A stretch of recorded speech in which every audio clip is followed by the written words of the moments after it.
po mga kapatid. Inaanyayahan ko po ang lahat na panandalian pong manalangin.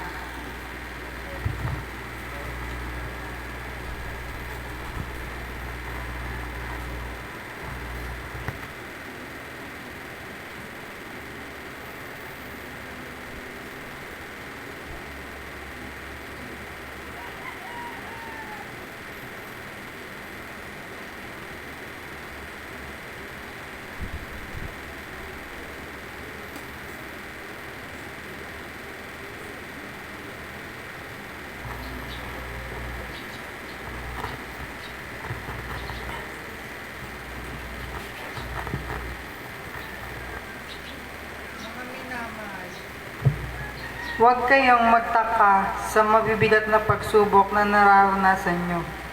Kapag sinusubok ang pananampalataya nyo, huwag nyong isipin kung ano ang mangyayari sa inyo.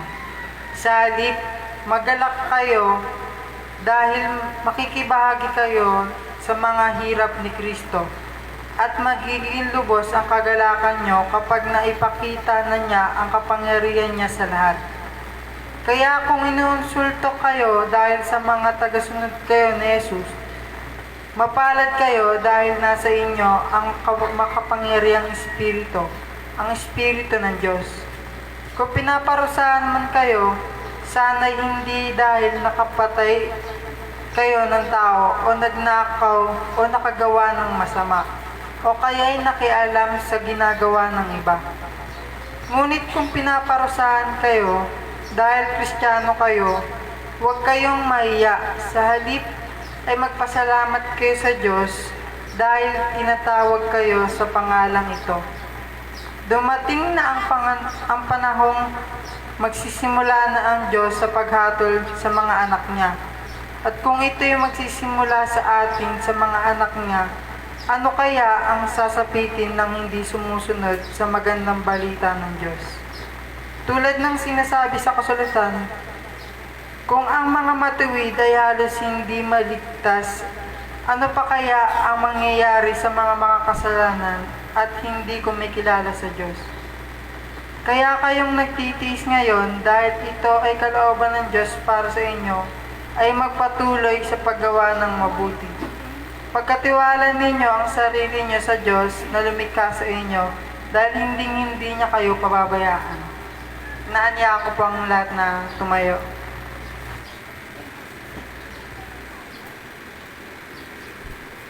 Purihin ang Diyos, napakabuting umawit ng pagpupuri sa ating Diyos. Napakabuti at nararapat lang na purihin. Pangalan po tayong Sister Corey. Umaga po sa ating lahat mga kapatid. Maaari po ba nating palakpakan ang ating buhay na Diyos? Hallelujah! Tunay nga na marapat lamang na ating pasalamatan at ating itaas ang ating Panginoon. Ipagbunyi natin ang ating Panginoon sapagkat sobrang dakila ng ating Diyos. Sapagkat patuloy nga na tayo ay kanyang dinadako sa lugar na kung saan ay patuloy natin siyang mabigyan ng kagalakan. Amen? Ang mga taong dinadala ng ating Panginoon sa kanyang paanan ay patuloy na nagpupuri at nagpapasalamat sa kanya. Amen? Patuloy ay patuloy nating itaas ang pangalan ng ating Panginoon. God is good all the time. Hallelujah. Palakpakan muli natin ang ating Panginoon. Tayo ay sama-samang aawit sa ating Panginoon.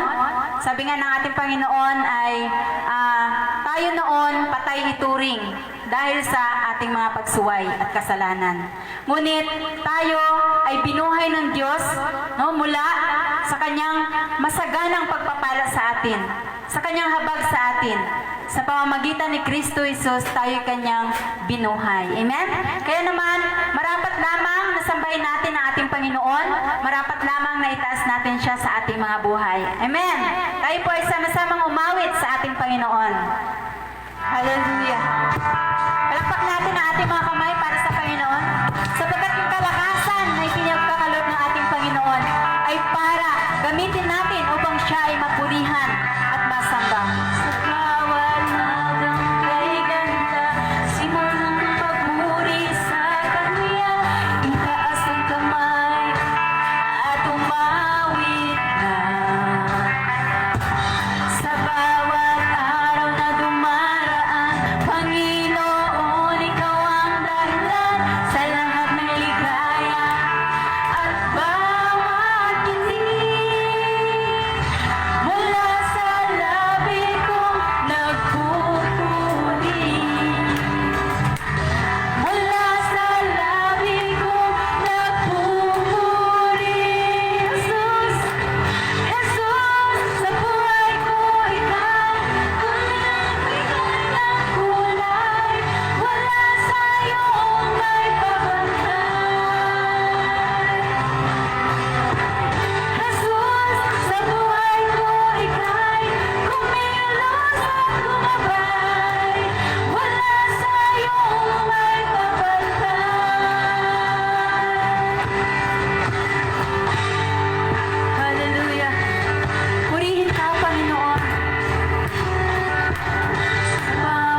Patuloy po na atin pong palapakan ng ating Panginoon.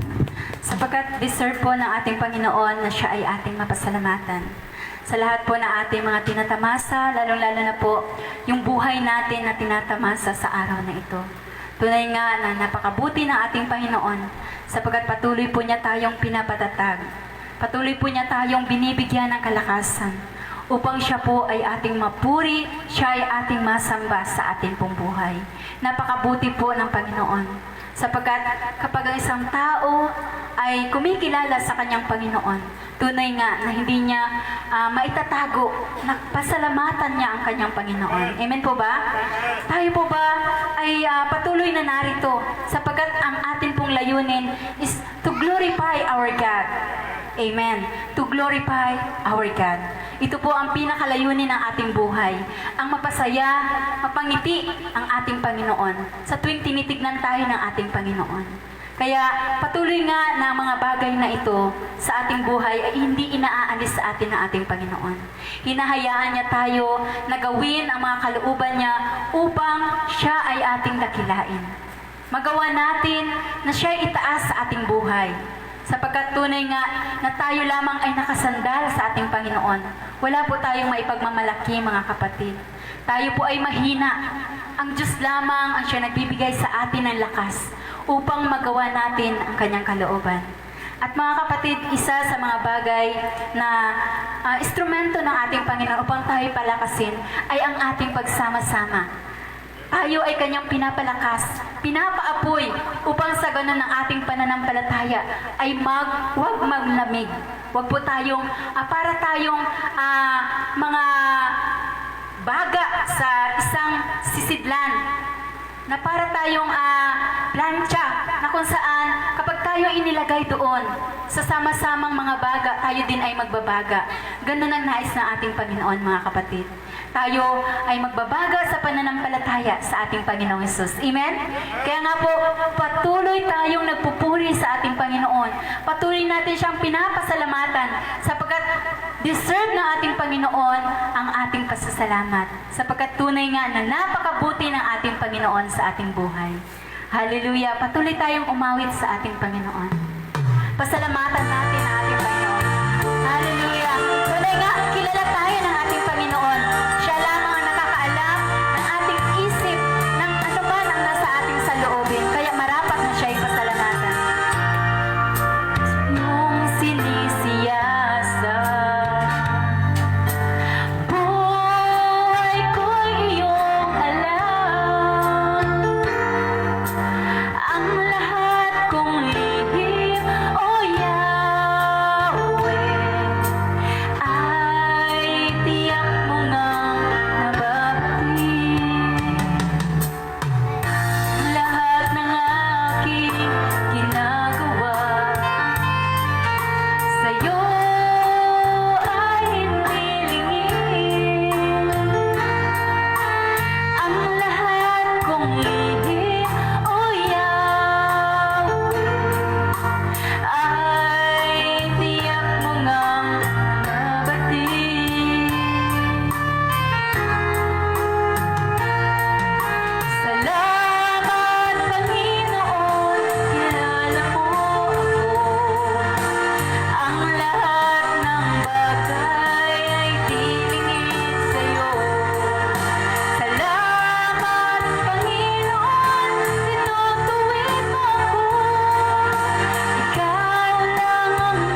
we praise you, Panginoon.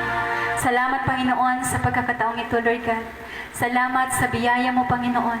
At dinako niyo po, Panginoon, ang aming mga paa, Panginoon, sa iyong paanan, Panginoon.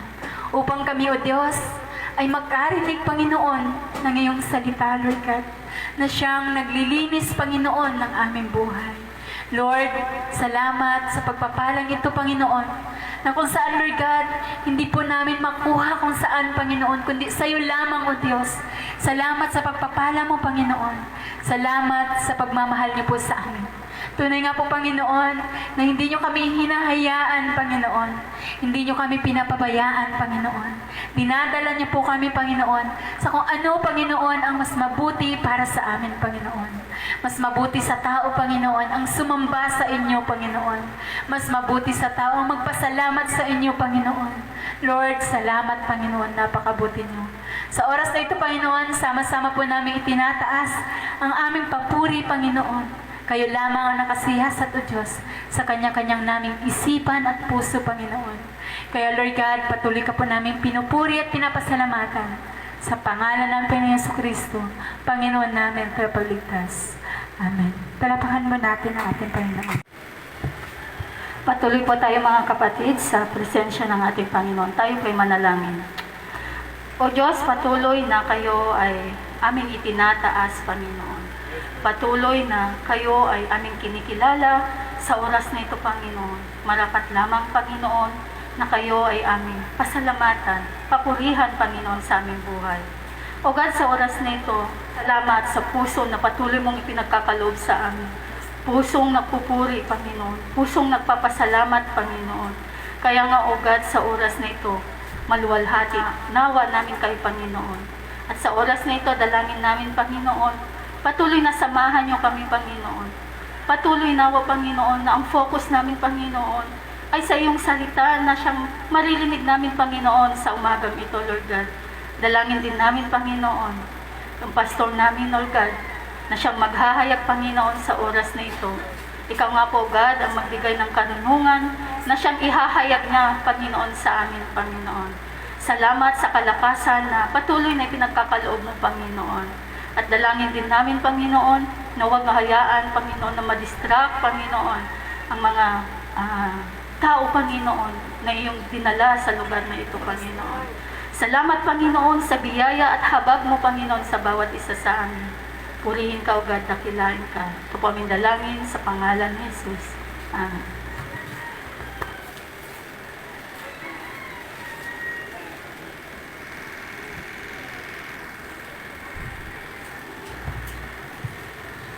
Mga kapatid, makipagbukas po kayo sa akin sa unang Thessalonica, chapter 2, verse 13 to 14.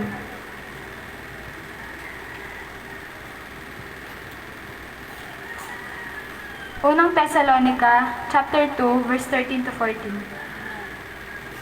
Magsabi lang po ng amen kung nahanap na. Ganito ang sinasabi. Lagi rin kami nagpapasalamat sa Diyos dahil nang tagapin niyo ang pangangaral namin, tinanggap niyo ito bilang salita ng tao, kundi bilang salita ng Diyos na kumikilos sa buhay ninyong mga sumasampalataya.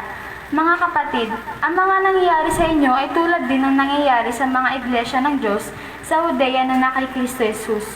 Kung anong paghihirap ang dinaras ninyo sa kamay ng mga kababayan nyo, ito rin ang paghihirap na dinaranas nila sa kamay ng kapwa nila Hudyo. Purihin ang kanyang salita.